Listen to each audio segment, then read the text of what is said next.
Oke, sekali lagi selamat pagi Mbak, Mas semuanya. Terima kasih banyak, sudah berkenan hadir di kesempatan ketiga ini.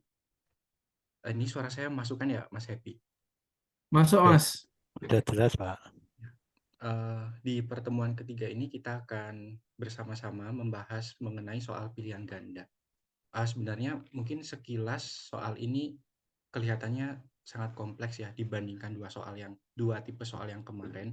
Tetapi bisa saya simpulkan bahwa sebetulnya ini justru yang relatif lebih gampang. Nah, kenapa? Karena ketika saya dan Bu Tuti menyusun soal eh, ini kan ada soal, kemudian ada 4 opsi jawaban. Nah, dari 4 opsi jawaban itu satu benar dan otomatis tiganya kan salah.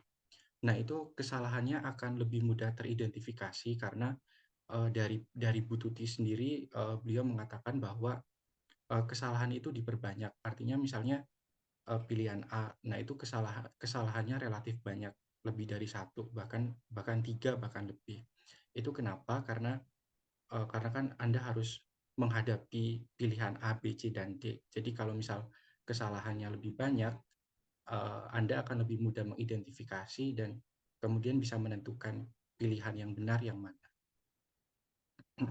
Nah, sebelum saya membahas, awalnya saya berpikir sebenarnya ketika mengerjakan soal ini nggak usah dibaca, artinya langsung fokus ke pilihan jawaban, langsung A, B, C, dan D.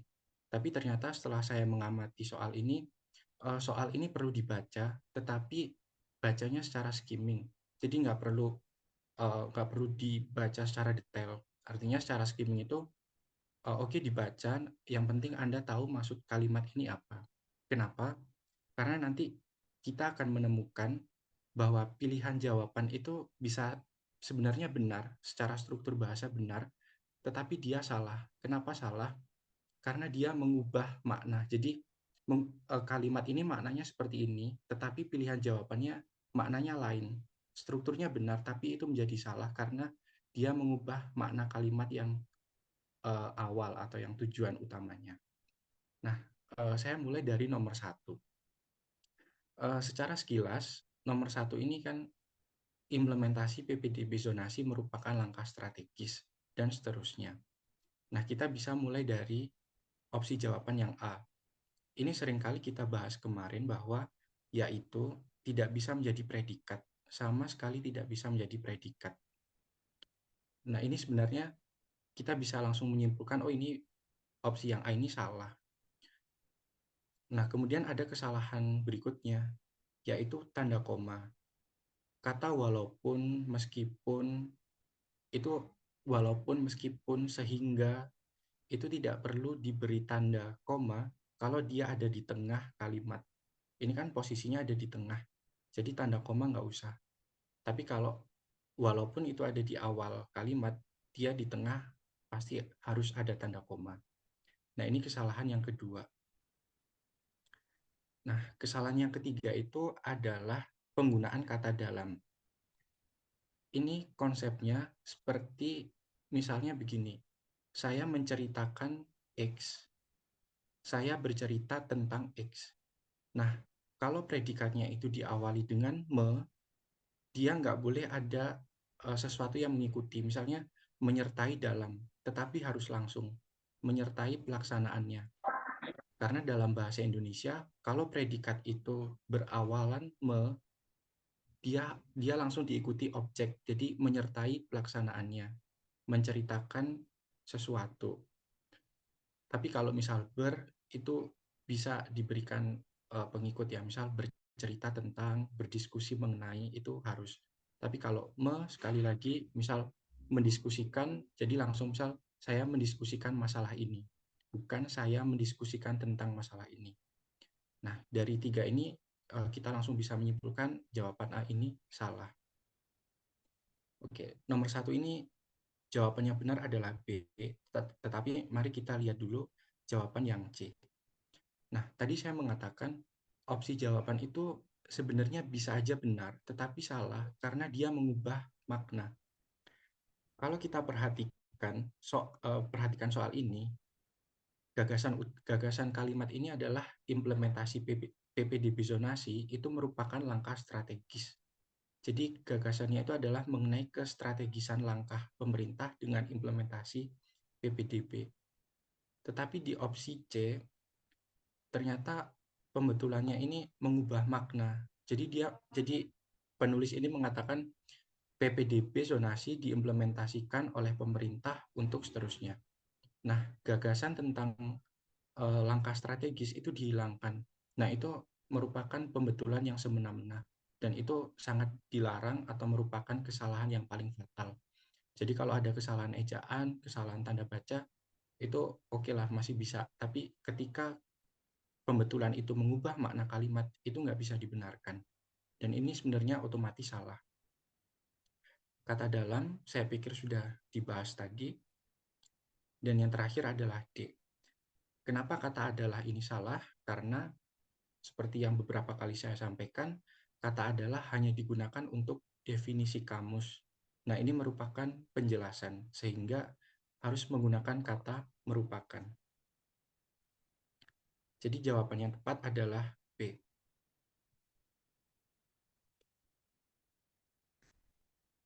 Nah, sekarang nomor 2.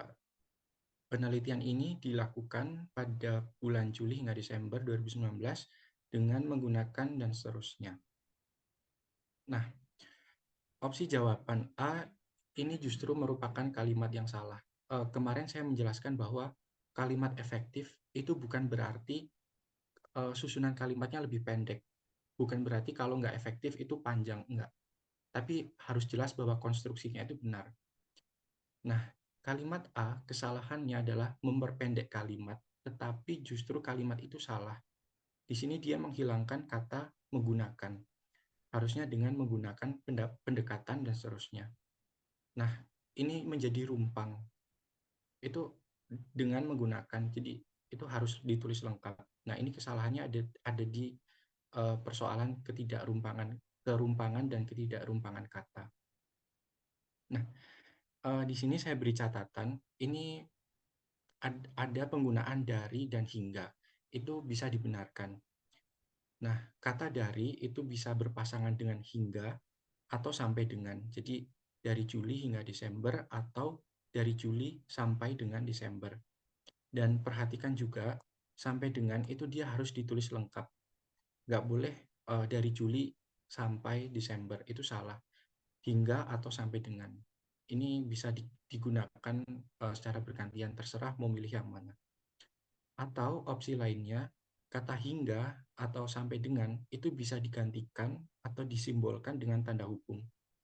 Nih, ini tanda hubung kalau di keyboard bisa dia dari dua tanda hubung kemudian di spasi, nanti dia akan menjadi, oh maaf, ini bukan tanda hubung tetapi tanda pisah. Jadi hingga atau sampai dengan itu simbolnya tanda pisah. Ini sama dengan dua tanda hubung kemudian di spasi nanti akan jadi tanda pisah. Gitu. Nomor 2 sama, jawabannya adalah B. Nah, ini di opsi B ini menggunakan tanda pisah pada Juli sampai dengan Desember 2019 dan seterusnya. Opsi C, kesalahannya itu terletak pada penggunaan singkatan. Nah, singkatan ini sebenarnya bisa dilogika ya. Jadi memang seringkali kata SD sampai dengan kemudian SD atau atau yang lain itu biasanya menggunakan tanda miring. Itu salah. Itu harus menggunakan tanda titik. Jadi tanda titik dalam singkatan itu menyimbolkan bahwa sebuah huruf itu punya kepanjangan. Jadi kalau S titik, D titik. S itu kepanjangannya kan sampai, D kepanjangannya dengan, dan seterusnya. Jadi yang benar itu S titik tanpa spasi, D titik. Sama seperti opsi A, ini ada bagian yang rumpang, harusnya dengan menggunakan. Nah, terakhir opsi D, ini pernah saya katakan juga di awal pertemuan, ketika itu merupakan keterangan waktu, penelitian ini berlangsung, keterangan waktunya Juli-Desember 2019. Ini harus menggunakan kata pada, bukan bulan. kata bulan nggak perlu dipakai. Jadi langsung berlangsung pada Juli sampai dengan Desember 2019 tanpa tanda koma dengan menggunakan. Jadi jawabannya adalah yang B.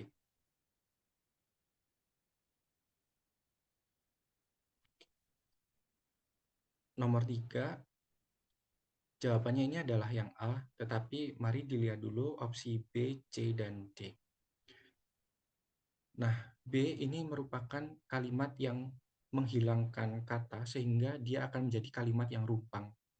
Kalau hal ini ditunjukkan angka, itu sebetulnya kita sebagai penutur bahasa Indonesia itu bisa di logika itu salah karena ditunjukkan oleh angka, ditunjukkan melalui angka. Jadi kan seperti yang saya pernah bilang ini bahwa saya kalau dalam bahasa lisan saya bisa mengatakan buku itu dibawa teman saya. Itu bisa, tapi dalam bahasa tulis yang formal buku itu dituliskan buku itu dibawa oleh. Jadi kata oleh itu harus ada atau penghubung antara predikat dan objek itu dia harus ada penghubungnya. Jadi kalau dalam bahasa Inggris itu kan kalau dia predikatnya itu pasif atau verba pasif kan selalu diikuti by. Nah, itu kan harus selalu ada ya, harus selalu eksplisit.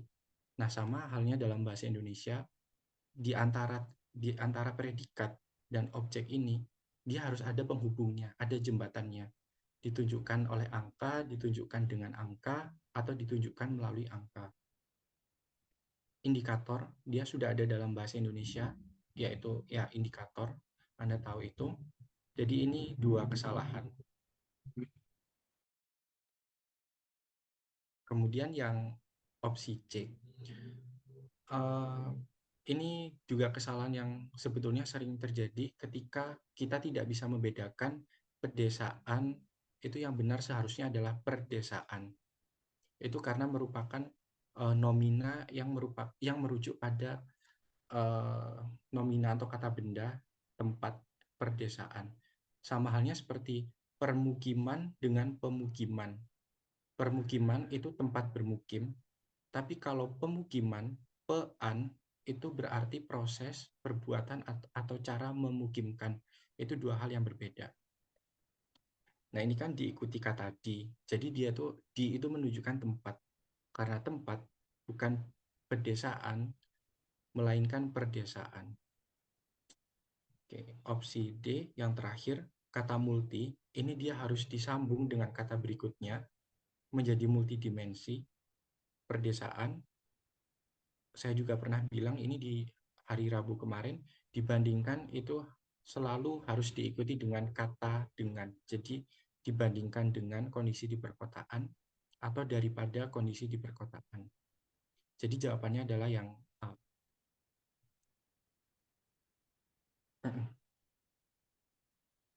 Nomor 4, jawabannya sama, yaitu A. Nah, kenapa yang B, C, dan D salah? Ini predikatnya berawalan mengidentifikasi, sehingga kata tentang ini nggak boleh dipakai. Jadi harus langsung antara mengidentifikasi dan objek. Mengidentifikasi kemungkinan, determinan, dan seterusnya. Nah, kemudian di sini juga ada kesalahan kedua. Kesalahannya adalah setelah kata multidimensi itu harus ada tanda koma. Kenapa? Kita perhatikan bahwa di sini ada kata yaitu. Sebelum kata yaitu harus didahului dengan tanda koma. Dua jenis kemiskinan, koma, yaitu kemiskinan moneter dan kemiskinan multidimensi. Ini tanda koma ini harus ada di depan dan di belakang. Jadi tanda koma ini ini kan keterangan, yaitu kemiskinan moneter sampai multidimensi ini keterangan. Nah, keterangan itu dia harus diapit. Jadi di awal dan di akhir harus ada tanda komanya. Nah, ini kan nggak ada. Seharusnya multidimensi, koma, menggunakan dan seterusnya. Jadi ini kesalahan yang kedua.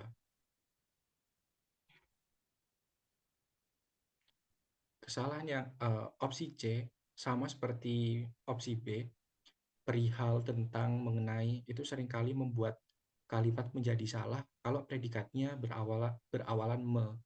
Ini kesalahan yang pertama.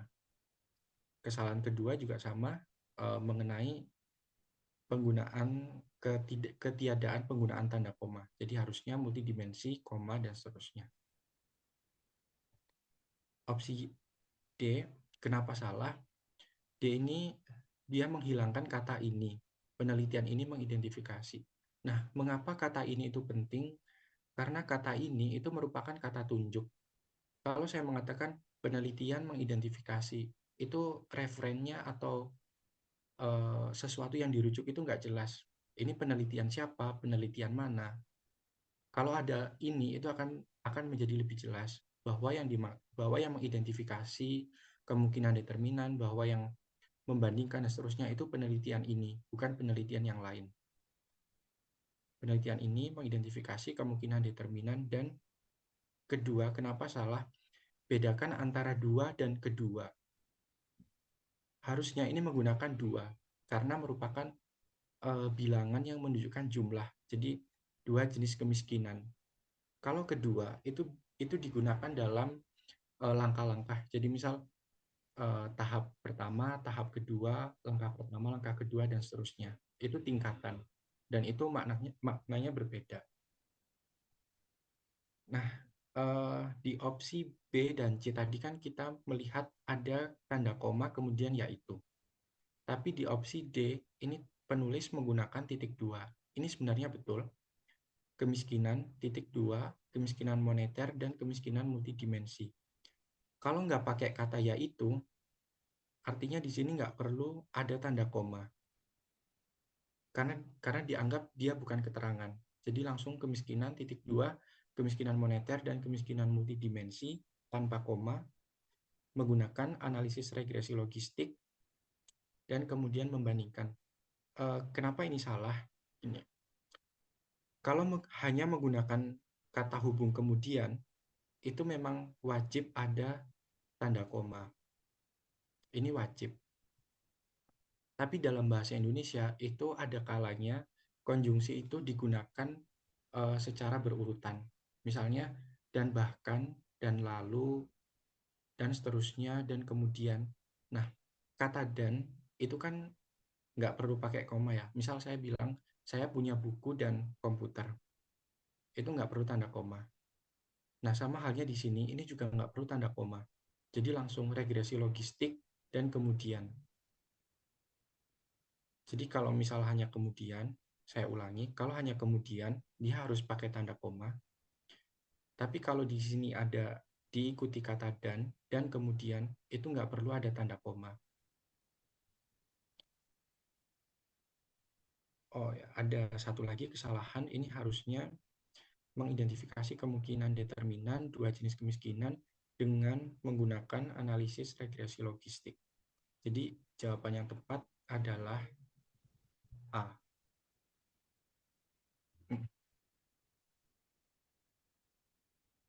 Sekarang nomor 5. Ini jawaban mahasiswa yang mengerjakan ini salah. Dia menjawab A, tetapi jawaban yang benar adalah B. Kenapa A salah? Ini juga seringkali kita bahas. Ini sangat gampang. Di depan sudah ada kata jika. Di tengah, kata maka nggak boleh digunakan dan nggak diperlukan. Jadi harusnya langsung. Jika model menggunakan regresi logistik, asumsi, dan seterusnya. Nah, ini kesalahan yang paling tampak. Otomatis jawaban A adalah salah. Jawabannya adalah B. Nah, kemudian kenapa jawaban C ini salah? Ini kesalahannya terletak di penulisan sitasi. Tahun, titik dua, kemudian halaman, ini nggak perlu ada jeda jarak. Jadi 2009, titik dua, tanpa spasi, 71, halaman 71. Nah, ini opsi D, A, dan C benar. Nanti barangkali kalau dalam tes Mas dan Mbak akan beberapa kali menemukan tipe soal yang seperti ini. Satu opsi jawaban dengan pernyataan A dan C benar atau A dan B benar. Menurut saya ini juga sebetulnya nggak begitu susah ya, dalam pengertian bahwa kalau Anda sudah mengidentifikasi bahwa A adalah salah, otomatis D adalah salah kan? Karena di sini dia mengatakan A benar, padahal A salah. Jadi Oh, kalau A salah otomatis D salah. Jadi Anda tinggal membandingkan antara B dan C. Kira-kira yang benar yang mana?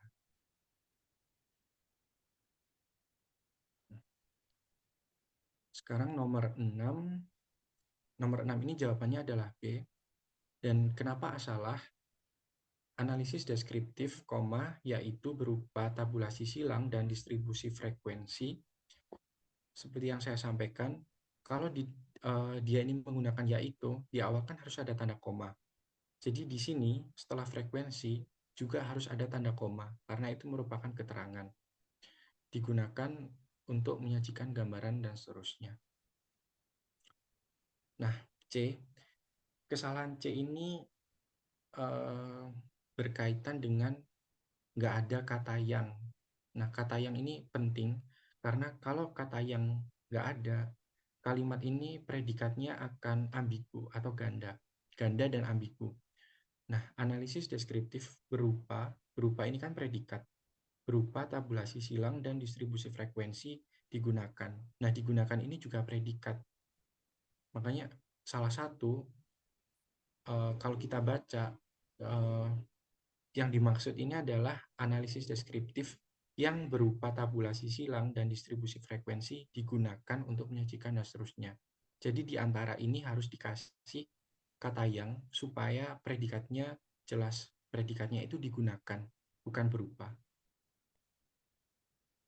Ini karena jawaban A salah, otomatis jawaban D juga salah. Jadi jawaban yang benar adalah B.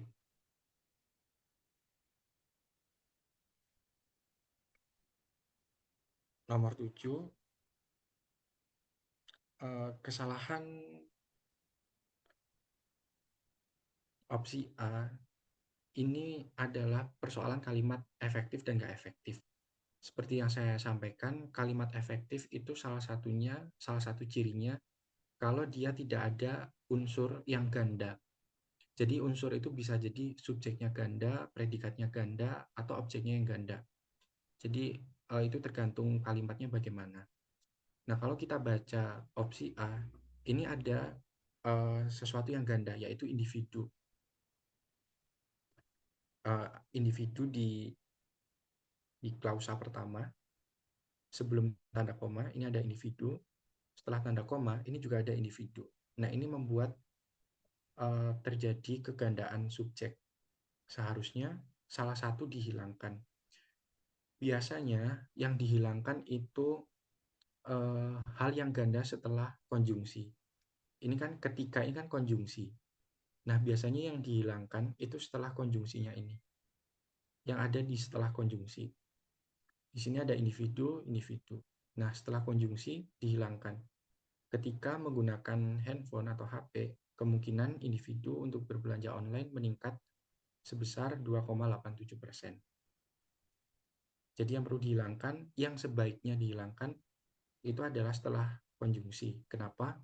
Karena setelah konjungsi itu anak kalimat. Jadi anak kalimat itu gagasan utama nggak terletak di anak kalimat. Jadi kalau dihilangkan itu nggak akan membuat pembaca bingung atau nggak akan membuat kalimat itu menjadi ambigu. Hmm. B, ini kesalahannya penggunaan kata maka. Ini mungkin akan sering muncul di soal dan saya pikir ini relatif gampang. Kesalahannya di penggunaan kata maka. Nah, opsi C sama, kesalahannya adalah adanya subjek yang ganda. Ini kata individu setelah konjungsi ketika ini bisa dihilangkan ketika individu menggunakan handphone atau HP, kemungkinan individu dan ini kan menjadi ganda juga. Untuk berbelanja online meningkat sebesar. Nah, kesalahan di sini adalah angka dan persen itu nggak perlu dikasih jeda jarak. Jadi penulisannya 2,87%. Kalau dia menggunakan simbol, dia nggak perlu uh, dikasih jarak. Tapi kalau persen itu menggunakan kata, seperti ini, 2,87%, opsi A, ini dia benar. Jadi jawabannya yang benar adalah D. Ketika menggunakan handphone, kemungkinan individu untuk berbelanja online meningkat sebesar 2,87%.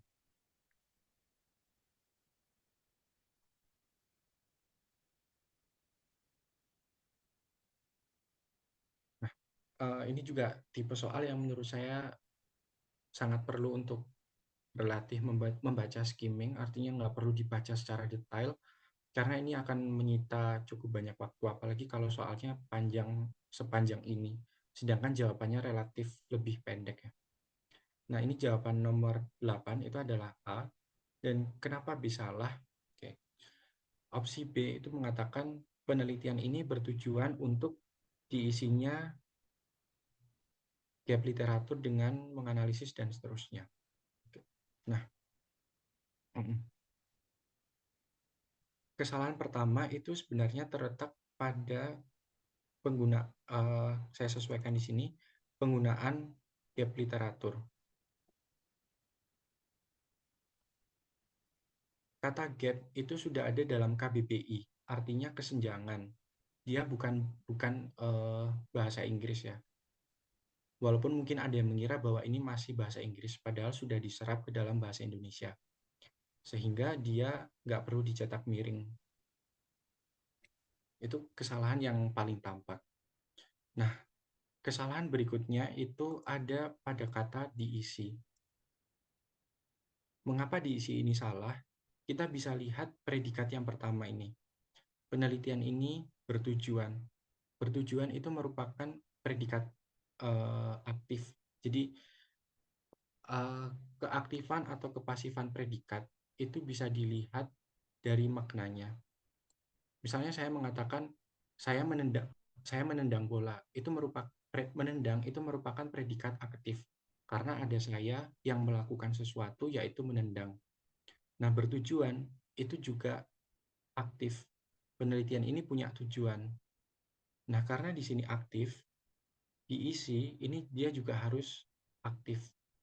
Diisi ini kan pasif, jadi dia harus diganti menjadi aktif. Diisi diganti menjadi mengisi. Mengisi itu merupakan eh, predikat aktif. Jadi ini diganti mengisi. Penelitian ini bertujuan untuk mengisi gap literatur dan seterusnya. Kemudian subsektor ini nggak perlu dipisah dan nggak perlu disambung dengan tanda hubung, tetapi langsung digabung menjadi satu kata, subsektor, unggulan di Jawa dan di, nah ini juga kita bahas kemarin, dia terletak di awal entitas, di awal provinsi. Nah, masing-masing itu kan menyatakan kepemilikan, padahal ini bukan kepemilikan. Nah, ini harusnya di tiap-tiap provinsi di Pulau Jawa. Opsi C, kesalahannya juga masih sama, yaitu kata gap ini dia nggak perlu dicetak miring karena merupakan bahasa Indonesia. Kemudian subsektor ini harusnya disambung. Dan opsi D ini relatif sama, tetap gap literatur saya pikir nggak perlu saya bahas, diisi juga. Nah, kesalahannya itu penggunaan konjungsi. Kata agar, untuk, itu memang kadang-kadang cukup membingungkan, tetapi yang lebih tepat digunakan adalah kata untuk. Kenapa? Karena kata untuk itu menyatakan tujuan. Biasanya dia juga bisa menggantikan kata bagi, tapi yang lebih sering dipakai dan yang lebih tepat itu kata untuk. Jadi penelitian ini bertujuan, ini kan jelas tujuan, konjungsinya adalah untuk, bukan agar. Agar itu biasanya digunakan ketika kita menyatakan harapan. Saya berharap agar permasalahan ini segera selesai. Tapi kalau tujuan, penelitian ini bertujuan untuk mengisi gap literatur dan seterusnya. Karena ini magnitude itu merupakan istilah asing, bahasa Inggris, dia harus dicetak miring, subsektor disambung, masing-masing ini harus diganti dengan tiap-tiap, karena dia ada di awal entitas provinsi ini.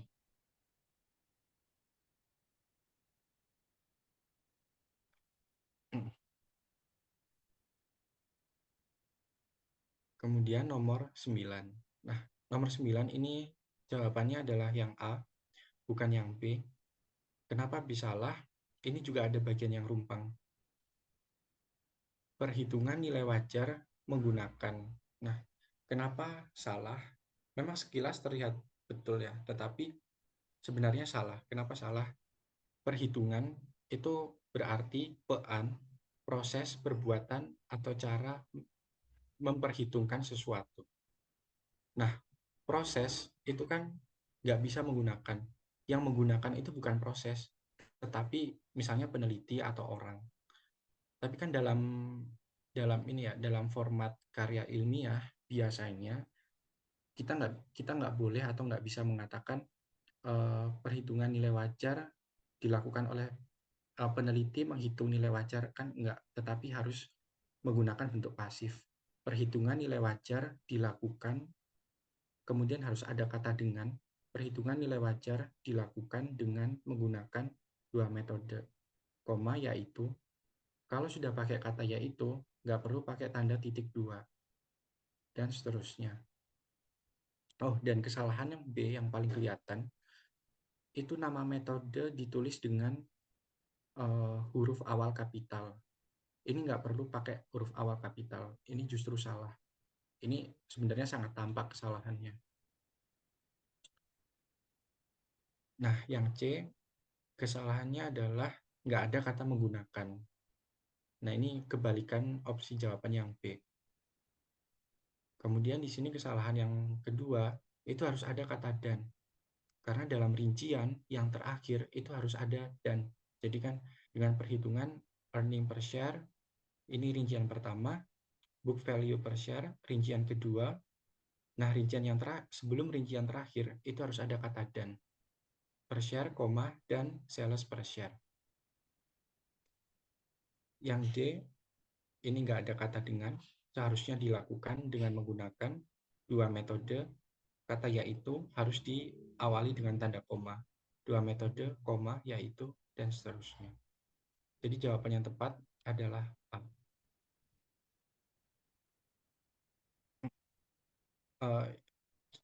Yang terakhir, soal nomor 10, jawabannya ini adalah yang C. Nah, kenapa A salah? Ini beberapa kali kita bahas, karena kalimat ini nggak ada predikatnya. Kata yaitu tidak bisa menjadi predikat. Yang B sama, dia menggunakan yaitu, walaupun di sini ada tanda koma yaitu, itu kan benar, tapi kan tetap salah, karena ini nggak bisa jadi predikat. Nah, yang D, tujuan penelitian ini ialah untuk, kalimat ini hampir benar, karena dia ada predikat, yaitu ialah, tetapi nggak efektif. Kenapa nggak efektif? Di sini di awal mengatakan tujuan. Kalau mengatakan tujuan, kata untuk itu secara implikatif atau nggak langsung itu sudah masuk di kata tujuan maknanya. Jadi kalau saya mengatakan tujuan itu pasti punya untuk ya. Kalau saya agak nyinggung ke filsafat dikit ya. Jadi kalau tujuan itu telos ke depan, ada sesuatu yang ingin dicapai. Jadi nggak perlu kata untuk. Jadi langsung aja tujuan penelitian ini ialah menjelaskan pengaruh dan seterusnya. Ini kalimat seperti ini kayaknya sering kali ada, dan itu merupakan contoh kalimat yang nggak efektif. Sudah tujuan, langsung aja tujuan penelitian ini adalah menjelaskan atau menganalisis dan seterusnya. Oke, saya pikir itu pembahasan soal pilihan ganda 10 soal. Untuk selanjutnya bisa tanya jawab atau diskusi, dan untuk pertemuan keempat saya pikir nanti saya akan memberikan sedikit soal, barangkali hanya 5 atau 6, tetapi saya akan memberikan cukup kompleks. Yang paling tidak 6 soal itu bisa mencakup beberapa kaidah kebahasaan yang sudah kita pelajari, dan saya harap Mas dan Mbak bisa mengerjakan itu, juga menyampaikan pertanyaan apapun yang sekiranya bisa dibahas bersama-sama pada pertemuan keempat nanti. Terima kasih, selanjutnya saya kembalikan pada Mas Happy. Ya, luar biasa. Terima kasih Mas Riko atas penjelasannya. Ya, teman-teman, silahkan kami persilakan bagi teman-teman yang mempunyai unek-unek atau pertanyaan, jangan disimpan sendiri di dalam hati. Nanti daripada sakit hati ya. Ini ada Mas Riko. Silahkan langsung aja disampaikan kepada ahlinya pertanyaan-pertanyaan yang mungkin bisa membantu penjelasan lebih lagi sehingga teman-teman tercerahkan gitu ya. Monggo teman-teman silakan bisa pertanyaan bisa raise hand atau bisa lewat chatbox juga boleh. Jika malu-malu silakan lewat chatbox. Baik, yang pertama Mas Riko ini ada pertanyaan dari Mas Bayu. Kata asing kalau disingkat, apakah singkatannya tetap italik? Contohnya handphone dalam kurung HP gitu ya. Silakan Mas Riko mungkin bisa ditanggapi. Singkatan itu dia pasti ikut kepanjangannya, Mas. Jadi kalau kepanjangannya itu merupakan istilah asing dicetak miring, singkatannya juga harus dicetak miring. Jadi handphone itu kan asing ya, dicetak miring. Singkatannya HP juga harus dicetak miring. Begitu, Mas, jawabannya. Baik, Mas. Mungkin ada tambahan ya, kalau misalnya sekalian tadi menambahkan yang ini, yang untuk pertanyaan Mas Bayu, saya juga teringat kemarin yang terkait singkatan kalau eh, dari istilah asingnya itu handphone misalkan kayak gini, itukah hanya itu kan besar ya huruf kapital. Kemudian kalau disingkat apakah juga H, P, H dua-duanya besar atau cukup hanya saja yang huruf kapital, P-nya huruf normal gitu, huruf kecil.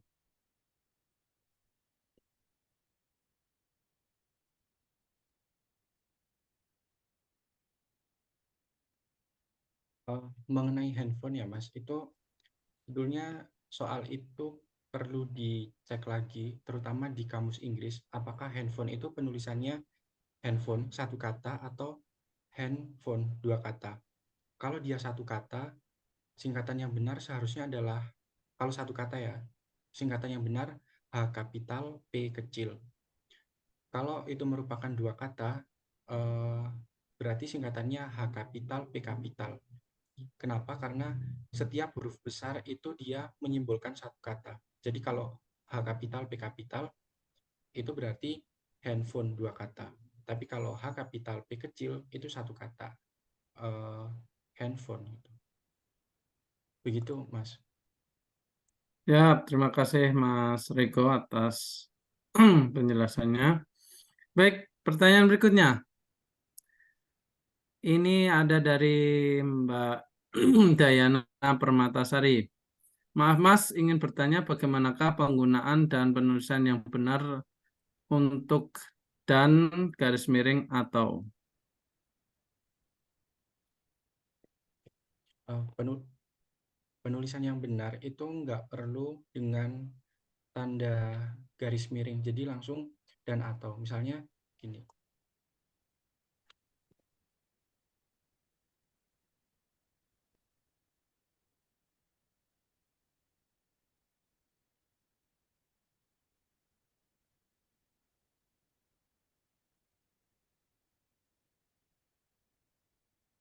Dulu memang sepertinya ketentuannya itu dan garis miring atau, tetapi sekarang ada perubahan bahwa penulisan yang benar itu langsung dan spasi atau. Karena kenapa? Karena garis miring itu sudah berarti atau. Kalau pakai tanda garis miring berarti kan ada jamak ya, ada ataunya ganda. Nah, itu nggak perlu. Jadi penulisan yang benar seperti ini, Mbak.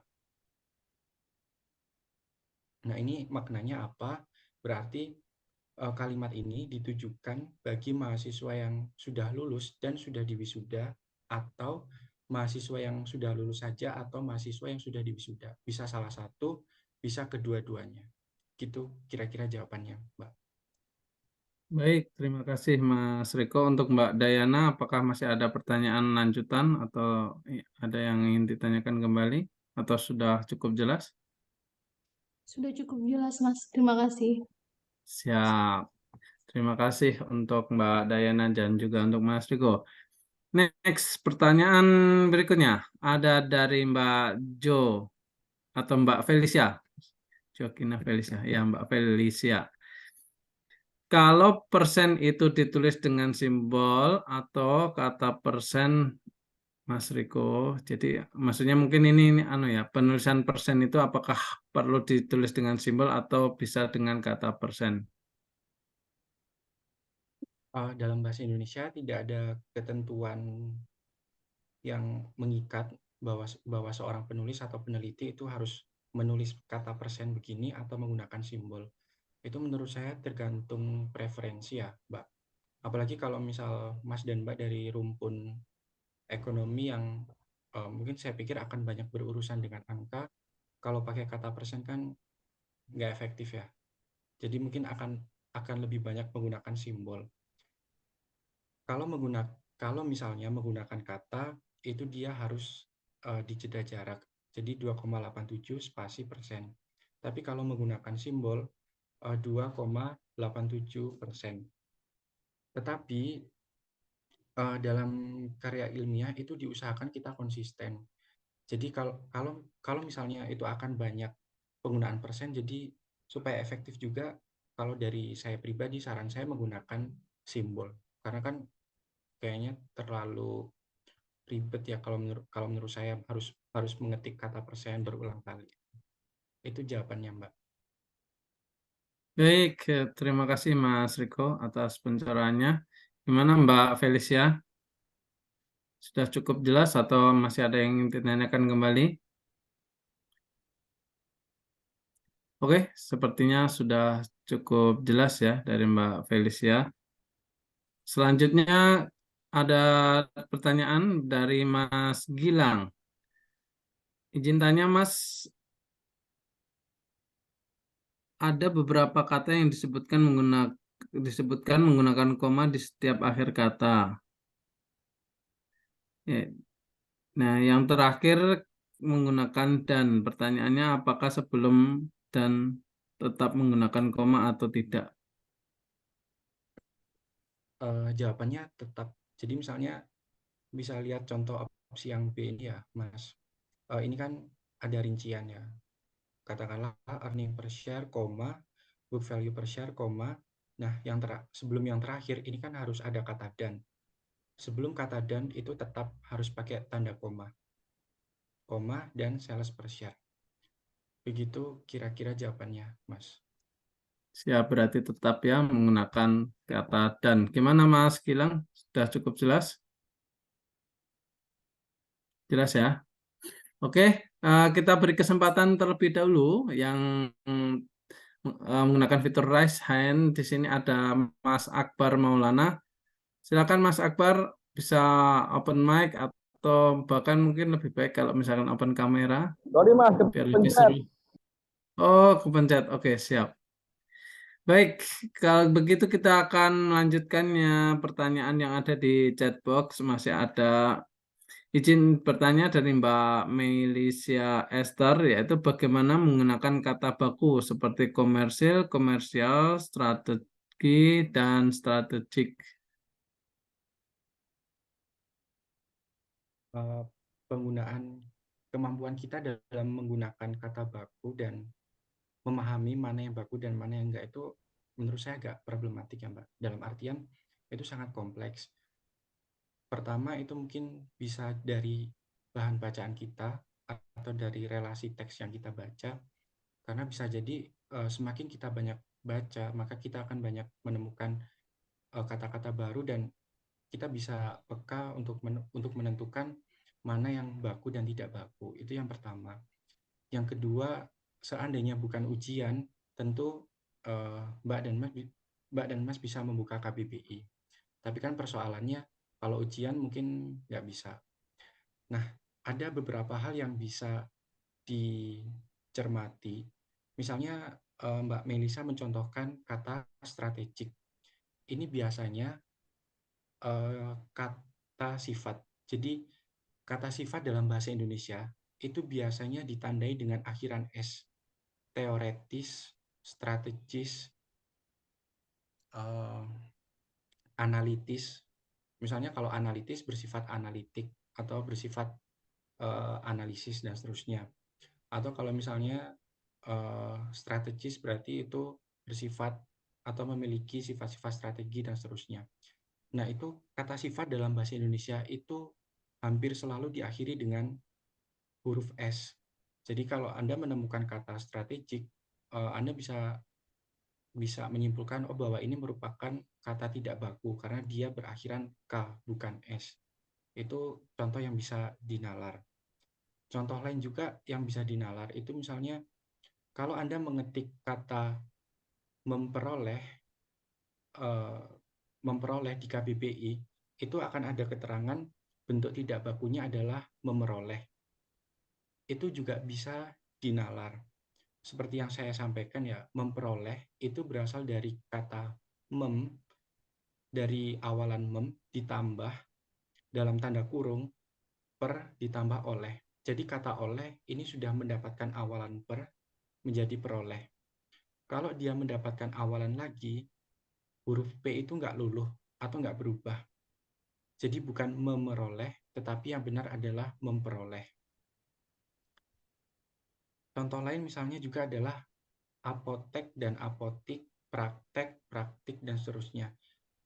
Biasanya kata yang tidak baku itu digunakan dalam bahasa lisan. Jadi Anda akan nggak mungkin atau bahkan jarang untuk menyebut saya mau ke apotek, tapi Anda akan mengatakan mau ke apotik. Nah, apotik itu bentuk yang tidak baku. Yang baku itu justru biasanya kata-kata yang jarang diucapkan dalam bahasa lisan, apotek. Sama halnya seperti komersil dan komersial, atau komoditi dan komoditas, dan seterusnya. Itu saya pikir jawaban dari saya, Mbak. Tetapi sekali lagi, menurut saya cara yang paling uh, bernilai jangka panjang itu dari bahan bacaan yang kita capai, yang kita jangkau, karena menurut saya itu bisa memperluas pengetahuan bahasa kita, baik langsung maupun nggak langsung. Begitu kira-kira Mbak Melisa. Baik, terima kasih Mas Riko atas penjelasannya. Gimana Mbak Melisa, Esther? Ya, kami rasa sudah cukup jelas ya. Baik, teman-teman, apakah masih ada pertanyaan yang ingin disampaikan ke narasumber kita pada pagi hari ini? Silakan, kami masih buka kesempatan untuk teman-teman partisipan pada acara Rabi di edisi ketiga Soft Skill Bahasa Indonesia. Baik, kita hitung mundur ya. 10, 9, 8, 7, 6, 5, 4, 3, 2, 1. Oke, karena tidak ada lagi yang ingin bertanya, ya, saya rasa kita cukupkan ya pertemuan pada pagi hari ini. Semoga ilmu yang kita dapatkan atau ilmu yang setelah disampaikan oleh Mas Riko menjadi berkah untuk kita semua dan juga bermanfaat tentunya. Dan semoga teman-teman tetap semangat mengikuti di sesi berikutnya, yang mana di sesi berikutnya nanti ada ibaratnya kayak mini latihan ya, mini exercise dari Mas Riko ya. Benar ya Mas Riko ya, tadi sebagaimana yang Mas Riko sampaikan, jadi kita bisa lebih aktif ya, tidak hanya sekedar mendengar tapi juga kita aktif untuk latihan. Ya, yang dari pertemuan ini mungkin tadi beberapa Mas Riko sempat menyinggung kalimat transitif itu perlunya objek ya. Kalau intransitif boleh pakai preposisi dengan, oleh gitu ya. Juga kemudian Mas Riko sempat menjelaskan bagaimana penggunaan tanggal bulan yang penunjuk waktu tidak perlu dituliskan kata-kata bulannya, dan juga penggunaan tanda baca, koma, spasi harus lebih hati-hati lagi. Dan penggunaan konjungsi agar dan untuk. Agar ini biasanya untuk harapan kan Mas Riko seperti itu tadi, dan untuk ini untuk tujuan. Lalu pentingnya predikat ya, karena kalimat membutuhkan predikat. Dan kalau ya itu tidak bisa menjadi predikat, sementara ialah itu bisa menjadi predikat. Mungkin kurang lebih seperti itu yang dapat kami simpulkan pada pagi hari ini. Terima kasih atensinya bagi teman-teman semuanya, dan terima kasih atas luangnya waktu yang diberikan oleh Mas Riko dan berbagi ilmu untuk kita semuanya. Demikian acara kita pada pagi hari ini, kurang lebihnya saya mewakili teman-teman panitia ya Divisi Penelitian HIMEP mengucapkan banyak terima kasih dan juga mohon maaf apabila ada kekurangan. Bila taufiq hidayah, Assalamualaikum warahmatullahi wabarakatuh dan selamat melanjutkan aktivitas kembali teman-teman semuanya. Bye-bye. Waalaikumsalam warahmatullahi wabarakatuh. Waalaikumsalam warahmatullahi wabarakatuh.